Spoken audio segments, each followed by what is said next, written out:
Now let us see what modifications to be made in this ground floor plan.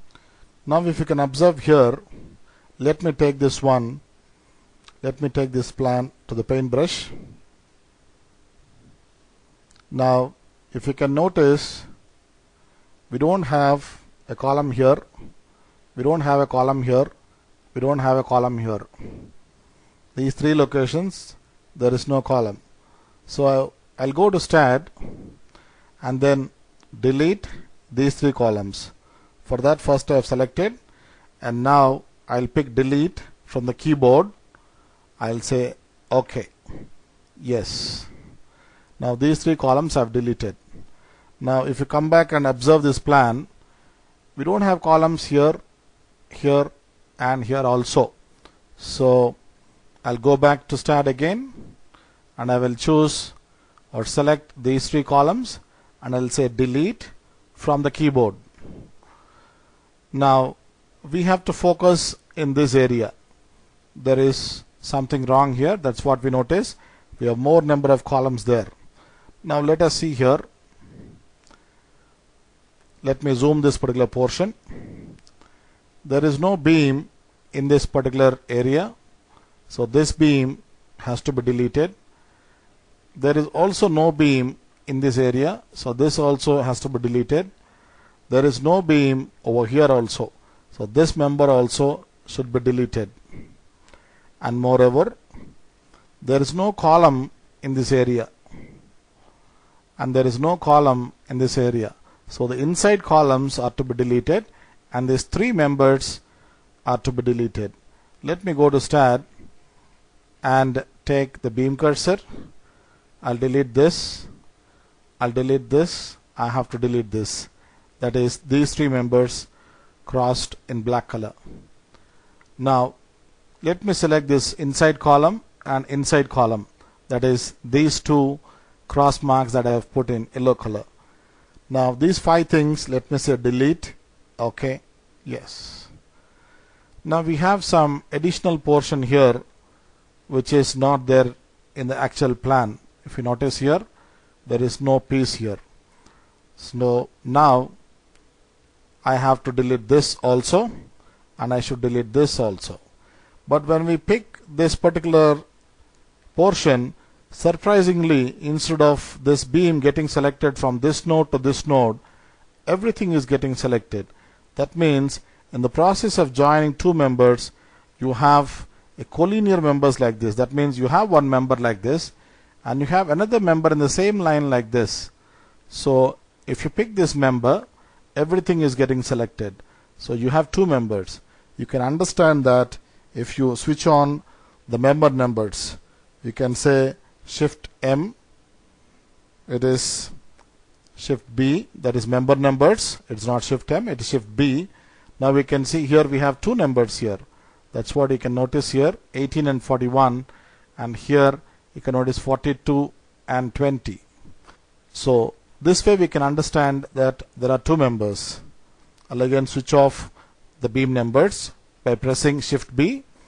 We can also understand by going to tools here, by choosing these commands. This is check overlapping of collinear members. Now it will show that these members are overlapping. Now there is nothing to worry. You can simply select this and say delete, and you can select this and say delete.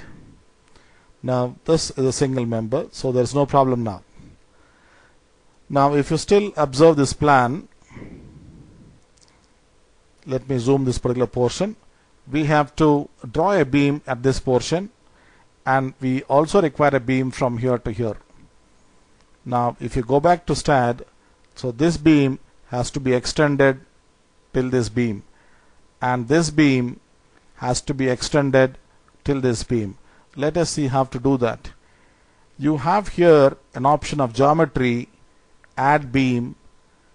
This is T, that is add beam by perpendicular intersection. You can pick this. Now you can pick this node and you can pick anywhere on this member. You can notice that it is catching at 90 degrees. Similarly, you can pick this node and you can pick anywhere on this member. and you can notice that it is catching at 90 degrees. Now we can say escape. Now if you see this plan, as I said, this one is a staircase portion.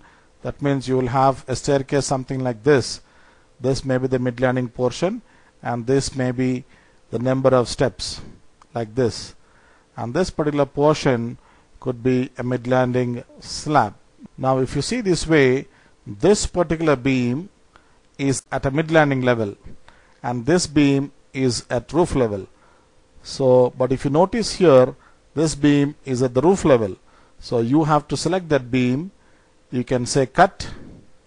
Okay, now once you have cut that beam, we require the beam at this location. Now I can again right click and say paste beams relatively at a minus 1.6 or 1.5 meters from the position where we have cut. Now we can say OK. Now we can see we got the mid landing beam. Now I can say display whole structure by picking this icon, and we got the whole structure. The structure will rotate like this if you press your arrow keys. Every arrow key has got certain rotation technique, something like this. So you can try out this by pressing the arrow keys in your keyboard. Now of course we can restore by picking this icon again. Now we have finished the modeling of the ground floor, and as I said, once you finish the modeling of the ground floor, we are supposed to select the whole structure, and you should renumber the members, that is renumber members. Yes, the logic is member number starting from 1, and we need them, we need the members in the ascending order. Say accept. Okay, now all the members are renumbered and we have 81 members in total in this structure. Now we can confirm that by right clicking here and by picking this model view details. We have 81 members in total, that is including beams and columns. The word beam here refers to beam element, that is bending element. Now having completed the ground floor, how to copy this structure to n number of floors, and thereby how do we give loads and proceed with the analysis is what we will see in the coming lessons.